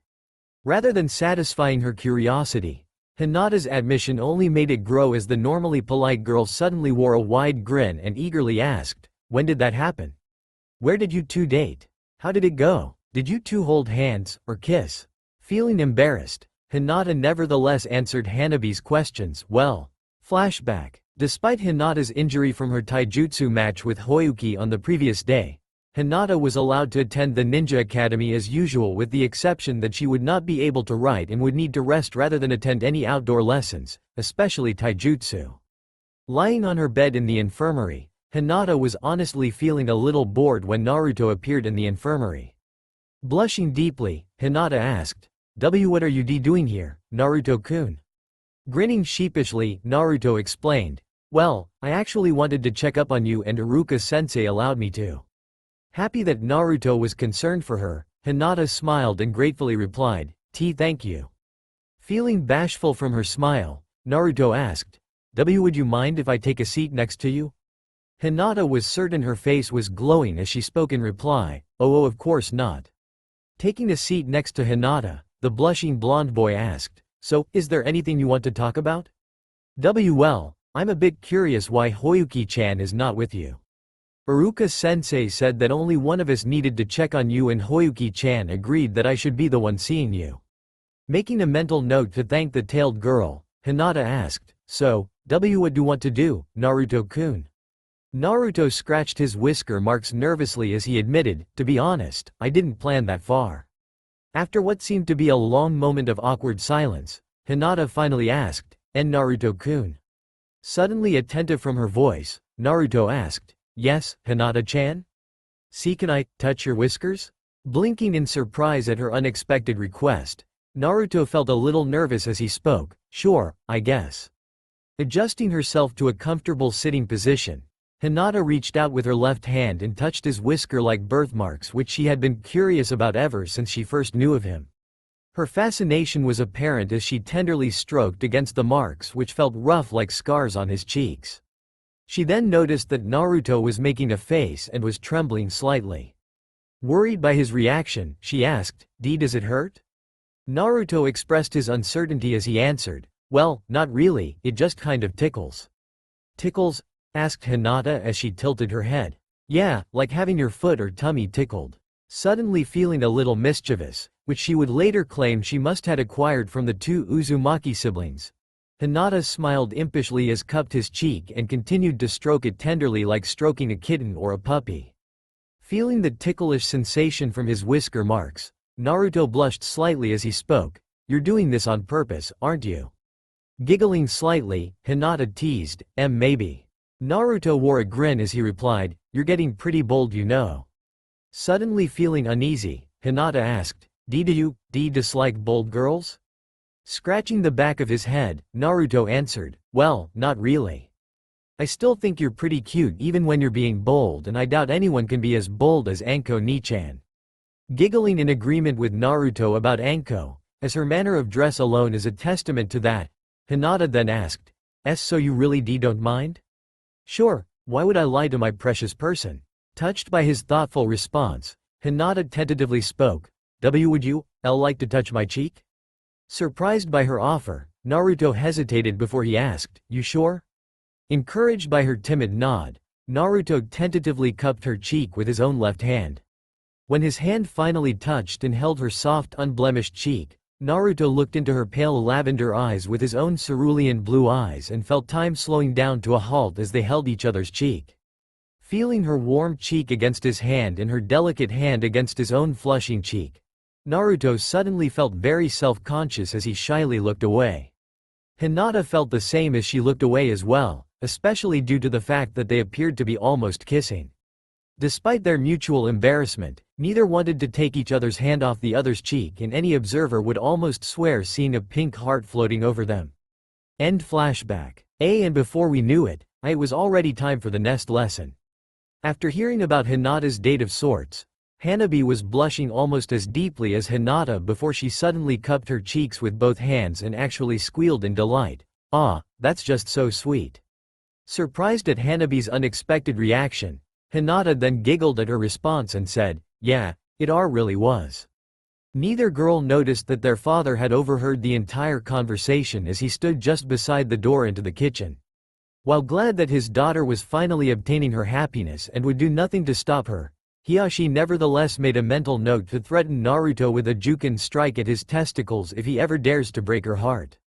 As Hiyashi made that mental note, Naruto suddenly felt a shiver run down his spine, and the blonde boy somehow knew it had something to do with his relationship with Hinata. Scene change. Later that same day, Naruto, Hinata and Hoyuki were having lunch during the academy's lunch break, with Hinata sitting in between the two siblings. Having never eaten a homemade lunchbox before, both Uzumaki siblings were understandably ecstatic as they ate. Filling her cheeks with food like a hamster, Hoyuki happily exclaimed via telepathy, "Food, tasty." It was apparent that she got some of her eating habits from Naruto. Giggling at their antics, Hinata was glad that they loved her cooking. Glancing at Naruto, Hinata blushed as she remembered what she had told Hanabi earlier that morning. Gathering her courage, Hinata was about to ask if Naruto wanted to go out on a date with her when a voice suddenly asked, "May I take a seat?" Surprised, everyone turned their attention to none other than Shino. While unsure why Shino would make that request, they saw no reason not to let him sit with them as Hinata politely spoke, "Sure, Shino-san." Nodding in thanks, Shino took a seat beside Naruto and took out his own lunchbox before saying, "There is something which I would like to discuss about." Raising an eyebrow, Naruto asked, "And what would that be?" Adjusting his sunglasses, Shino explained, "It had recently come to my attention that Hoyuki, while openly admitting that she originated from a species of viciously dangerous eusocial parasitoid aliens, was able to befriend Hinata, whom I initially thought would be the last person to ever approach her. As it is apparent that my earlier, and less than flattering, opinions of her were flawed by my admittedly biased first impression on her, I had decided to reassess her. Unfortunately, observation from a respectable distance can only provide so much information, and, as such, I would like to strike a direct conversation with her, her brother and her friend to understand her better, hence my reason for taking a seat beside you three." Hearing Shino's elaborate explanation, Naruto wore a blank expression before he tilted his head and asked, "What?" Almost sighing at Naruto's apparently still present inability to process long elaborate explanations, Shino summarized, "What I meant is, may I get to know you three better?" Finally realizing what Shino meant to say and the possible implications, Naruto wore a wide grin and said, "Sure, feel free to ask anything." Hinata wore a small smile and nodded in affirmation while Hoyuki continued to gaze at Shino curiously. Nodding in understanding, Shino said, "Very well." Turning his attention to Hoyuki, Shino asked, "While I am at least vaguely aware of your original species, I would like to know them in full, if you do not mind." Hoyuki pondered for a moment before she nodded and replied, "All right." The tailed girl then gave Shino as well as Naruto and Hinata a full explanation of her original species. Scene change. Hoyuki's original species is infamously known across the stars by many names: Zerg, which means the insidious infestors; Tyranids, which means the terrible nightmares; Sleazoids, which means the living demons; Ki and Ameta, which means the hard meat; and, somehow most appropriately, Xenomorphs, which means the alien forms, or Internecivus raptus, which means the murderous thieves. Created as a species of bio-engineered monsters by a race of space-faring giants known as the Malakok, the Xenomorphs were used as living weapons during a time of brutal civil war. Engineered to become the ultimate killers which cannot even breed without killing, the Xenomorphs are capable of devastating entire planets as they kill off every living thing in their path. Even the webbing used to build their hives is deadly, as it is actually a living thing which will destroy the local ecosystem as it spreads across the planet. However, despite the measures their creators took to prevent it from happening, the Xenomorphs eventually turned against their masters and killed them all as a result. Besides the Malacock, the Xenomorphs had encountered many other alien races such as the Yautja, a race of proud hunters that actually breed them to serve as the ultimate prey, the Cybertronians, a race of giant living machines capable of transforming their bodies into other forms, the Polypqua, a race of humanoid arthropods which have tentacles around their mouths as well as two pairs of limbs, the Orcs, a race of green-skinned ape-like brutes which literally live for fighting, the Andalites, a race of blue-furred centaur-like beings with 4 eyes and bladed tails, the Wookiees, hairy bestial humanoids which are nevertheless more than sufficiently skilled and intelligent enough to travel between the stars, the Sanghali, a race of lizard-like humanoids with 4 lower mandibles and digitigrade feet, the Chozo, a race of ancient birdmen which had existed even during the time of the Malacock's height of power, and, most unusual of all, humans. Scene change. Wait, so you're saying that your home universe had humans too? Asked Shino. Nodding, Hoyuki explained, humans back there and here not too different. No chakra, but higher technology. Usually tried to kill us or catch us to make us their slaves. Adjusting his sunglasses, Shino said, that was unexpected. Turning his attention to Naruto, Shino asked, and judging from your lack of response, I'm assuming that you knew all of this as well? Unlike Hinata, who was equally amazed, Naruto still maintained his normal expression. Yup, she told me just about everything about her race not long after we started living together. Naruto was sheepish as he added, but truth be told, I can't remember half of the complicated things she tells me. Not surprised by the fact, Shino turned his attention to Hoyuki and asked, so what are your hives like, if I may ask? Hive is family. Queen is mother, lays eggs. Eggs hatch to what some call facehuggers. Facehuggers put larvae in host. Larva grows in host, sometimes becoming like host, becoming burster. Burster leaves host, killing host, and eats. Burster grows into adult. Adult includes drone, runner, warrior, praetorian, and queen. Drone is worker, weakest but many and makes nodes for hive webbing. Runner is scout, run on all fours and very fast but weak like drone. Warrior is soldier, larger and stronger, protecting hive and fighting enemy. Praetorian is elite guard, stronger and smarter than warrior. Queen is mother and leader of hive. Hoyuki then wore a thoughtful expression as she continued to explain like a naive young girl. Sometimes hive make different castes like flying queens, brood carriers, arachnoids, stalkers, flyers, swimmers, crushers, brutes, ravagers and slithers. Flying queen weaker but can fly far. Brood carrier like praetorian but weaker and carries many larvae inside like big facehugger. Arachnoid is facehugger with no host, become one with larvae, small but many. Stalker is larger runner, slower but stronger, quieter and smarter. Flyer is like bird and swimmer is like fish. Crusher has hard head, block way and crush with head. Brood is bigger and stronger than praetorian but dumb and slow. Ravager like warrior, has long claws and stronger but hard to control. Slither looks like burster but bigger, stronger and burrows fast. Fascinated, Shino asked, and how does your kind make new queens? 3 ways, queen egg, praetorian or royal jelly. Queen eggs hatch into special facehuggers, lays 2 larvae before dying, 1 larva is queen. Praetorian becomes new queen if old queen is dead. Royal jelly is made by queen, can turn even drone and warrior into new queen, turn flyer into flying queen. I am assuming that your hives favor the egg method while the latter 2 methods are for emergency re-establishment of a hive or hives in the event of a queen's death. The royal jelly method even more so as it only applies when there is no praetorians left to take over the hive as a new queen. Correct. Are there any special characteristics of your kind which we should know about? Our blood can melt through many things, but our skin does not melt.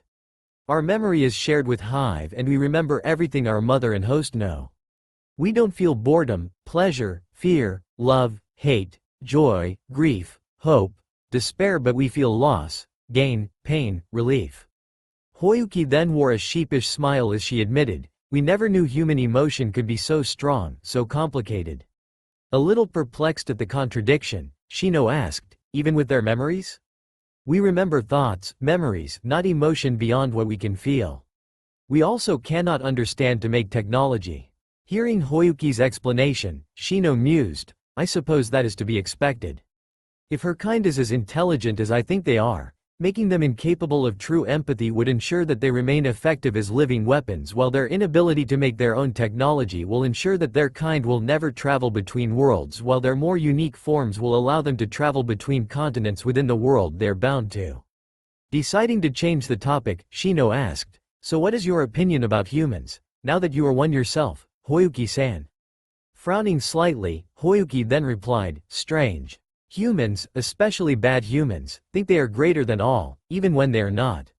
Even queen mothers, mothers of queens, do not think that way. Humans can think but often do not, maybe because of strong emotion or dumb instincts, like fangirl instincts. Humans don't like killing, makes no sense because killing necessary to eat, to live. Humans can betray even family, because they can choose to, which is madness." Shrugging, Hoyuki added, "I'm surprised humans not extinct yet." Shino smiled at the ironic truth in her words as he spoke, "Yes, we must be most strange indeed by the standards of your original kin." Deciding that he had heard enough about her kind, although he made a mental note to ask more about the humans and different alien races of her home universe, Shino asked, "Is there anything which you would like to ask of me? It is only polite that the person who answered your questions should be allowed to ask for answers from you in return." "Yes, are you a hive?" Hoyuki asked curiously, surprised, as he was sure he had kept his Kakaichu, small beetle-like insects which live in symbiosis with members of the Aburame clan, thus granting them their unique clan abilities, hidden inside his own body which serves as their living hive. Shino asked, "How did you know?" "I sense link between you and your hive." Feeling apprehensive, which made his insides literally crawl in agitation, Shino asked, "Are you put off by it?" Many people, especially girls, are put off by the Kakaichu as well as the calm logical behavior of most Aburame clan members. Shaking her head, Hoyuki replied, "No, hive is small but still hive, family, to you." Seeing Hoyuki's small but sincere smile, Shino released a breath he did not know he was holding, as he was for some reason glad that Hoyuki took no offense over his unique clan abilities. "Your understanding is appreciated, Hoyuki-san. May I see?" Once again surprised, Shino turned his attention towards Naruto and Hinata, who nodded in consent before he said, "All right, but only a little." After Hoyuki nodded in acceptance, Shino rolled up his sleeve and allowed the beetle-like Kakaichu crawl out of pores on his skin, while specialized veins beneath his skin seemed to undulate with the moving insects. Rather than scaring or disgusting the tailed girl, the sight of the crawling insects actually fascinated her, as she gazed at the insects with an almost childlike expression of wonder on her face. Drawing her face closer to Shino's arm to get a better look at the insects crawling over and inside his exposed forearm, Hoyuki said, "Little drones, kind of cute." It was apparent that her words were the last thing any of the other three children expected to hear, as Naruto sputtered in dumbfounded shock while Hinata wore a bewildered expression and Shino's swarm was actually buzzing in surprise. Raising both eyebrows over his sunglasses, Shino asked, "You actually think of them as cute?" Nodding, Hoyuki explained, "Tiny, round, have beady eyes, cute." Considering her alien origins, it was probably not that strange an explanation from her in hindsight. Hearing her innocent explanation, Shino actually chuckled softly into his fist, thus surprising both Naruto and Hinata as he spoke, "You truly are an interesting person, Uzumaki Hoyuki."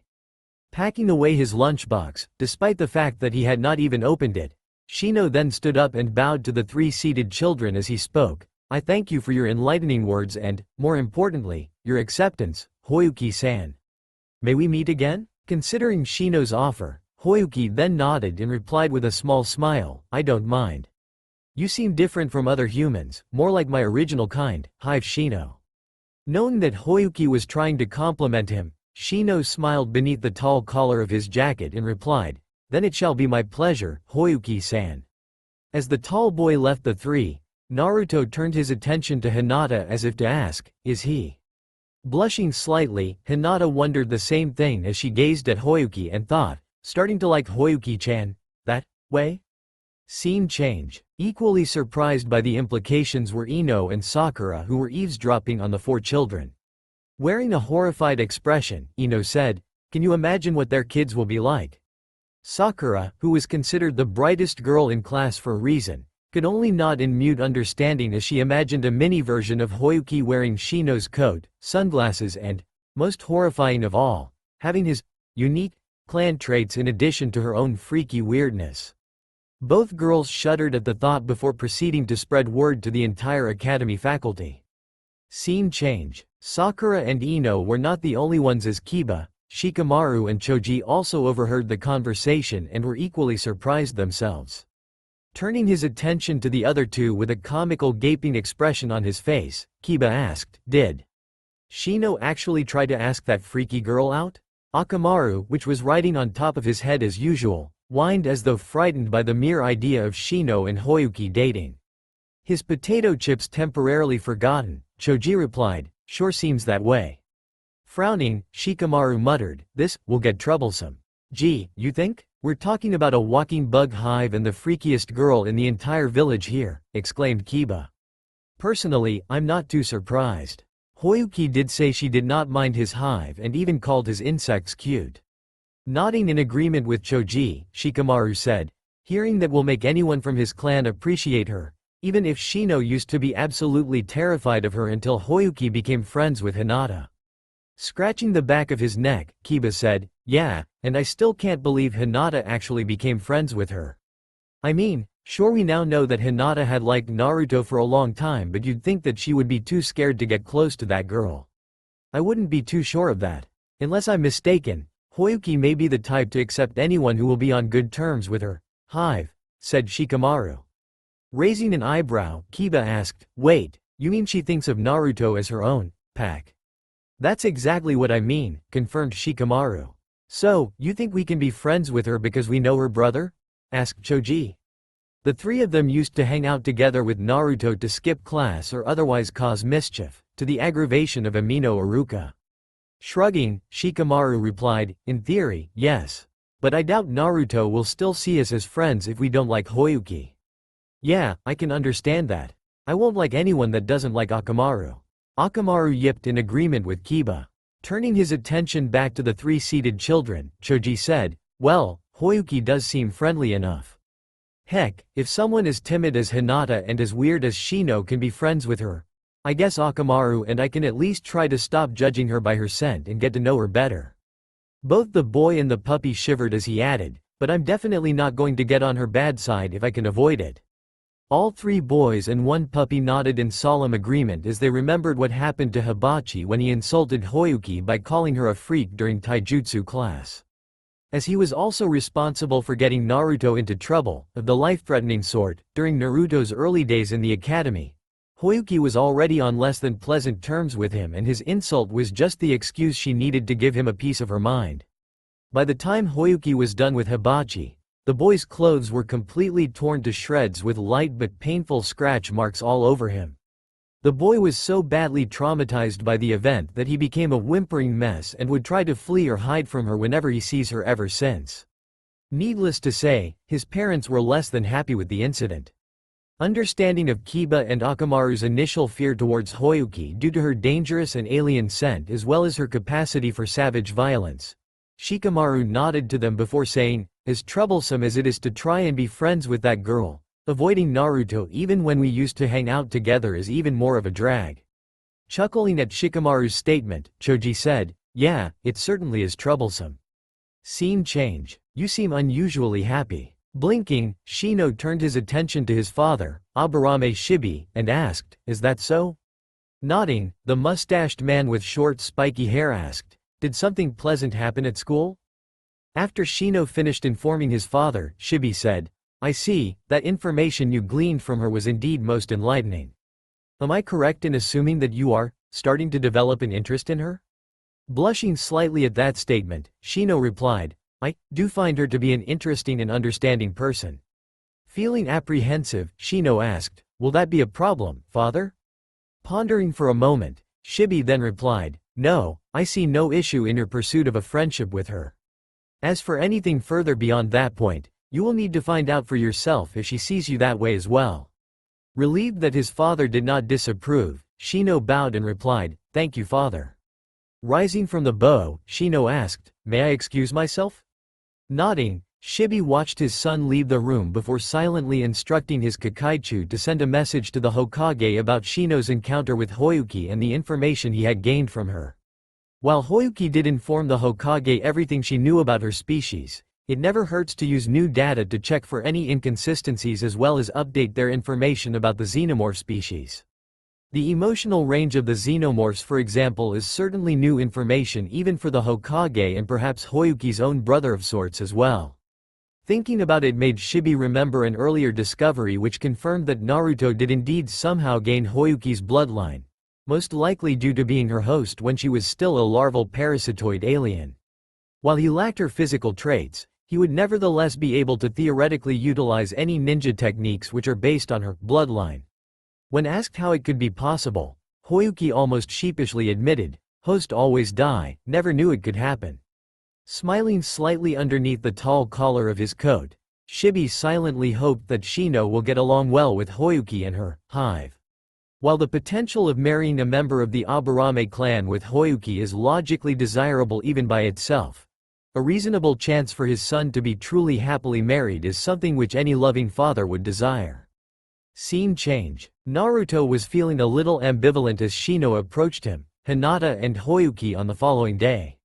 While he never had any problems with the Aburame boy before, the idea that he was getting interested in Hoyuki made him feel a little protective over her. Of course, Hoyuki knew of it as well and made it clear that it was ultimately her decision to accept or reject him as a potential mate. Despite having no say in the matter, Naruto took consolation in the fact that she was at least not interested in Sasuke despite his interest in her, albeit as a rival. The mere idea of having Sasuke as a brother-in-law made his stomach queasy. Smiling, Hoyuki greeted Shino. "Hello, Hive Shino." "Hello, Hoyuki-san," replied the Aburame boy before he greeted the other two children and took a seat beside Hoyuki, thus making Naruto glare at him a bit. Noticing the glare, Hoyuki frowned at Naruto with a slight pout which silently said, "Brother, be nice." Unable to argue with his sister over the matter, Naruto looked away petulantly. The nonverbal exchange did not go unnoticed though as Hinata suppressed a giggle while Shino was actually smirking slightly beneath his tall collar. Suddenly, a loud boisterous voice yelled, "Hey, Naruto!" Facing the person who yelled, who was none other than Kiba, the four children watched in surprise as the wild boy, Shikamaru and Choji approached them. Looking at the three, Naruto asked, "Hey guys, what brings you three here? What, can't hang out with us now that you got a sister and a girlfriend?" Blushing at Kiba's teasing, Naruto protested, "Hey." Sighing at the two, Shikamaru explained, "While it'll be troublesome to get to know your sister, who can actually scare me almost as badly as my mom, not hanging out with you anymore is even more troublesome." Realizing that Shikamaru meant that the three boys still want to hang out with him, Naruto grinned and happily let them join. Taking a seat on the grass with the other four children, the three boys noticed Hoyuki gazing at Choji, or more accurately his bag of potato chips, with interest. Realizing that Hoyuki was interested, Choji asked, "Do you want to try some?" Hearing Choji's offer, Hoyuki immediately nodded in response. Seeing the similarity between her responses with Akamaru's whenever Choji was snacking on bacon, the boy offered a few chips to Hoyuki. Taking the chips, Hoyuki sniffed at them before taking a small bite. Surprised by the crispy texture and salty flavor, Hoyuki said, "Different." "Wait, those were your first potato chips?" Nodding, to Choji's comical shock, Hoyuki explained, "Many people not like me or brother, hard to get food from shop." "Hunt often?" Interested, Kiba asked, "So where do you and Naruto hunt?" "Many places, like Forest of Death best, meat tasty there." "Wait, you and Naruto actually hunt in the Forest of Death?" asked a shocked Kiba. He may love running wild in the surrounding forests but even he knew better than go there. Nodding, Hinata said, They do." "Do I even want to know who I should feel sorry for?" asked Shikamaru. "Why you better not." Hinata shuddered at the memory of that bear which tried to attack her only to be killed by Hoyuki's shadow burster technique which literally tore it apart from the inside by burrowing into its body. That is not even considering the way Hoyuki and even Naruto slaughtered the dead animals, which they did with disturbingly calm efficiently as they took out bloody internal organs with their own bare hands. Had it not been for her hunger and the delicious scent of roasted meat, Hinata would have no doubt been unable to eat any meat and may even choose to become a vegetarian. Seeing Hinata's expression, the other 4 boys wisely decided to change the subject as Choji asked, "So, what kind of meat you like best?" Reaching to her upper back underneath her rags, Hoyuki suddenly took out a large piece of roasted boar's ribs and said, "Wild boar, especially ribs." Staring at the honeyed meat which somehow appeared to be freshly roasted, Kiba, Akamaru and Choji were drooling while a surprised Shino asked, "Where do you keep that?" Smiling impishly, Hoyuki replied, "Ninja secret." Seeing the other boys turn their attention towards him, Naruto raised his hands and said, "Don't ask because I still have no idea how she does it either." Scene change. After eating lunch together with Naruto, Shino, Hinata and Hoyuki, the 3 boys agreed that Hoyuki was less frightening than they first imagined her to be, partly due to the simple fact that the tailed girl willingly shared her roasted pork ribs with them. Shikamaru, while more wary of her than the other 2 boys, was willing to admit that his own mother was still undisputedly scarier than Hoyuki, which earned their good-natured snickers. "So, are you 2 coming for that hunting trip?" asked Kiba. Hoyuki and Naruto had invited everyone to join them for some hunting in one of the safer forested areas over the weekend. Hinata and Shino of course agreed to join them while Kiba himself wanted a chance to have some fun and show off his skills. Sighing, Shikamaru replied, "That mostly depends on my mom. Knowing her, she would want me to stay home and help her with the housework or something." Unwilling to leave his best friend behind, Choji said, "I'll be staying back too if Shikamaru can't join you guys." Knowing the close friendship between the 2 boys, to the point some of the girls in class even had strange ideas about them, Kiba grinned and said to Shikamaru, "If it's about your mom, don't worry about it. I'll try and get my mom and Nei-chan to persuade your mom to let you join us." Sighing, Shikamaru gazed heavenwards towards the clouds and muttered, "If I go with them, I'll be forced to help them hunt and make camp. If I stay behind, I'll be forced to help my mom, which is arguably worse. So troublesome." That's all for now. If you enjoy this video, then please like, share and do comments.